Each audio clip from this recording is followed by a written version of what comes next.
पहले भैया जी आप स्वस्थ हो गए, मस्त हो गए, जबरदस्त हो गए, इसके लिए बहुत बहुत बधाई आपको।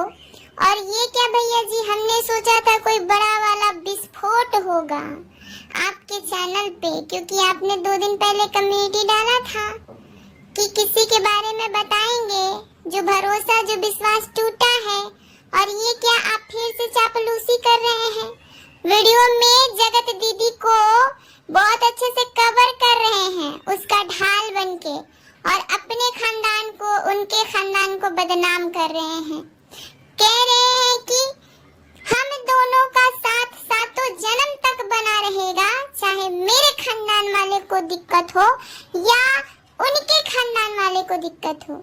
अब सवाल ये उठता है कि जब रिश्ता भाई बहन का है तो खानदान वालों को दिक्कत क्यों होगी? चाहे लड़की के खानदान वाले, चाहे लड़के के खानदान वाले, दिक्कत क्यों होगी भैया? जब आपका रिश्ता प्योर है तो।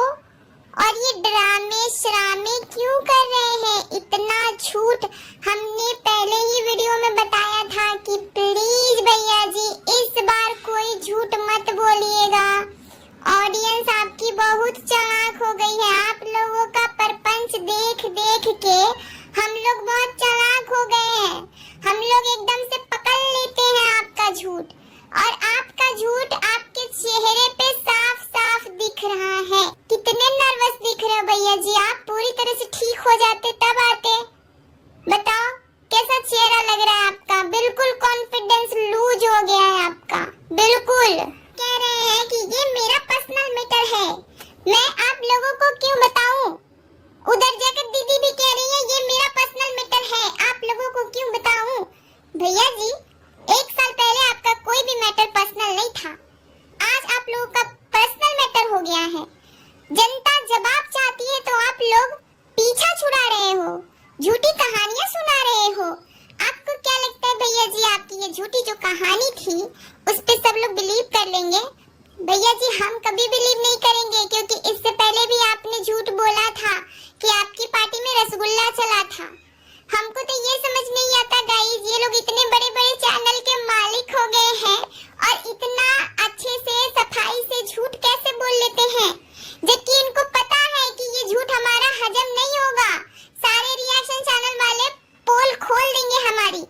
और अब तो मुझे ऐसा लगता है कि कोई सवाल कोई जवाब की आवश्यकता है ही नहीं। सारा कुछ सोशल मीडिया पे पड़ा हुआ है, सब कुछ आंखों से दिख रहा है, तो किसी को कोई चीज की जरूरत ही नहीं है। अब ये लोग जब मुंह खोलेंगे तो झूठ बोलेंगे। यही बात बताने में जगत दीदी दूसरों की इज्जत देख रही है। हम अगर मुंह खोले तो दूसरों की इज्जत चली जाएगी। साला अपनी इज्जत का मटिया मिलान हो जाए लेकिन दूसरों की इज्जत बनी रहे। और ये जो भैया जी हमारे हैं सूट बूट चढ़ा के आए थे लाइव में कि थोड़ा सा मुझे कॉन्फिडेंस मिले, लेकिन फिर भी कॉन्फिडेंस गया तेल लेने। ये जो झूठ आप बोल रहे थे आपकी आंखों में दिख रहा था कि कितना बनावटी बातें बोल रहे थे, कितना झूठ, एक झूठी कहानी।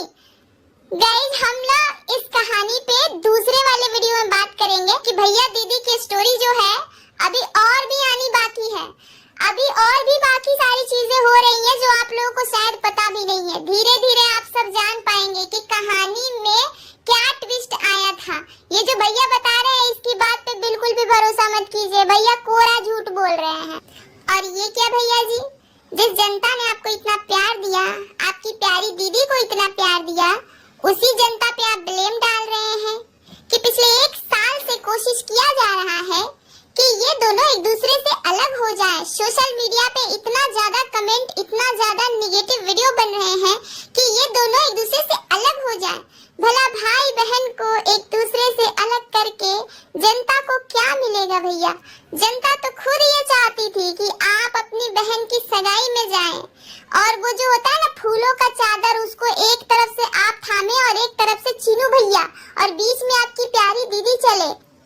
लेकिन ये हो न सका, ऑडियंस ये सीन देख न सकी, इसलिए ऑडियंस पूछ रही है कि क्या हुआ क्या हुआ क्या हुआ। भैया जी इससे पहले भी आप रात में गए हैं अपनी प्यारी बहना के घर, उस समय आपको ये ख्याल नहीं आया कि सब लोग डिस्टर्ब हो जाएंगे? आप तो रिंग सेरेमनी की पार्टी अटेंड करने के लिए गए थे, फिर आप होटल में सो क्यों रहे थे? दोपहर में ही फंक्शन था, आपको पता है, तो आप ना उनके घर गए, ना वेन्यू पे गए। क्यों आखिर ऐसा हुआ? आप सोने तो नहीं गए थे? बाकी सब जो पार्टियां आपने मनाई है तो बहुत पहले पहुंच जाते हैं आप, टाइम से भी पहले वहां पहुंच जाते हैं, क्योंकि वहां पे बहुत सारी चीजें आपको करनी रहती है, ठुमका, रील, फोटोशूट, चिपकना, लिपटना। अब इस फंक्शन में आप 12 बजे तक सोए हुए थे। बताइए, आज तक जितनी भी पार्टी हुई है भैया और दीदी की, उसमें फोन फ्लाइट मोड में नहीं गया, क्योंकि भैया जी को अटेंड करने के लिए लोग गेट पे ही खड़े रहते थे। वो लोग कि हमारे भैया रास्ते में हैं, अब 1 किलोमीटर आगे बढ़े हैं, अब 2 किलोमीटर रह गया है, अब सिर्फ 500 मीटर रह गया है, अब आ गए हमारे भैया जी, जल्दी ले आओ वो अगरबत्ती और धूप वाला थाली और उनके माथे के ऊपर चारों बगल ऐसे घुमाओ कि आइए भैया, आपका स्वागत है, कुछ गिफ्ट लाए हैं तो दे दीजिए जल्दी से, कुछ सोना चांदी गहना जेवर लाए हैं तो दे दीजिए जल्दी से, और चलिए जल्दी से आपका ये जो गृह प्रवेश है वो करते हैं अपने घर के अंदर। और ये कैसा भाई बहन का रिश्ता था, जो भाई पहुंच गया अपनी बहन के शहर में भोपाल और होटल में रुकता है ये सोच के कि रात को डिस्टर्ब नहीं करेंगे, जबकि आप बहुत बार उनके यहाँ रात में गए हैं, दिन में गए हैं। और एक भाई को अपनी बहन के घर जाने के लिए इतना सोचने की जरूरत कब से पड़ गई? 1 साल पहले तो सोचने की जरूरत नहीं पड़ती थी, मैं कब जाऊंगा, फोन करूं कि नहीं करूं, मेरे जाने से उसको कैसा लगेगा, मेरे जाने से उसको कैसा लगेगा। ये सब बातें भाई बहन के रिश्ते में नहीं सोची जाती भैया जी। ये कैसा झूठ बोल रहे हैं आप, जो 100 डिब्बी हजमोला खा के भी हजम नहीं होगा। भैया जी, बहुत शर्म के साथ मुझे ये कहना पड़ रहा है कि आप बहुत ही घटिया और जलील किस्म के इंसान हैं, क्योंकि आपको जब भी मौका मिला है आप अपनी बीवी को दुनिया के सामने बदनाम कर दिए हैं, लेकिन जब बात जगत दीदी की आती है तो आप उन पे पर्दा डाल देते हैं। हम समझ सकते हैं भैया जी, आपकी हृदय की फीलिंग को हम बहुत अच्छे से समझ सकते हैं कि जिसके साथ सातों जन्म का रिश्ता आपने जोड़ लिया है, उसकी बदनामी कैसे सह पाएंगे आप? उसको कवर करने के लिए झूठ पे झूठ बोलेंगे आप। जनता चाहती है कि आप अपनी धर्म पत्नी को पूरी आजादी दे इस टॉपिक पे बात करने के लिए। तब देखिए जनता को कैसा जवाब मिलता है, तब देखिए कैसा सच और झूठ बाहर निकलता है। सारे ऑडियंस को इमोशनल फूल समझा हुआ है आपने भैया जी। आप जो भी स्टोरी बताएंगे और उस पे पब्लिक बिलीव कर लेगी। आप सरप्राइज देने पहुंचे थे, फिर इतना क्यों सोच रहे थे किसको फोन करूं किसको नहीं करूं? मैं एक ही बार कॉल किया था, ज्यादा नहीं किया। क्यों एक बार कॉल किया था?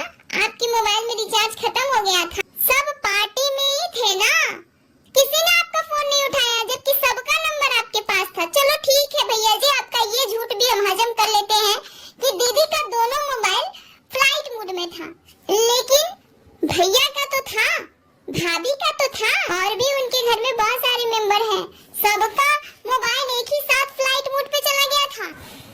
इतना धुतकारने के बाद भी भैया एक और नया लड्डू पेश कर रहे हैं जनता के सामने कि अभी सुबह का बेबी होने वाला है, उस पे जाएंगे। मतलब हद हो गई भैया, जूते चप्पल से मार मार के आपको भगाया जा रहा है, फिर भी आप एक और प्लानिंग की बात कर रहे हैं कि सुबह का बेबी होने वाला है, उस पे जाएंगे। भैया जी, आपके किसी भी सफाई से जनता संतुष्ट नहीं है। आप गोल गोल घुमा घुमा के बातों को रख रहे हैं जिसमें कुछ भी सही से स्पष्ट नहीं हो पा रहा है कि आप कहना क्या चाहते हैं। थोड़ा और आराम कर लीजिए, थोड़ा और अपने आप में कॉन्फिडेंस लाइए, थोड़ा और सूट बूट टाई चढ़ा कर आइए और क्योर स्किन लगा कर आइए। शायद आप झूठ बोलेंगे तो सच लगने लग जाए, लेकिन अभी तो आपका झूठ पकड़ लिया गया है, बिल्कुल ही आप कोरा झूठ बोल रहे हैं।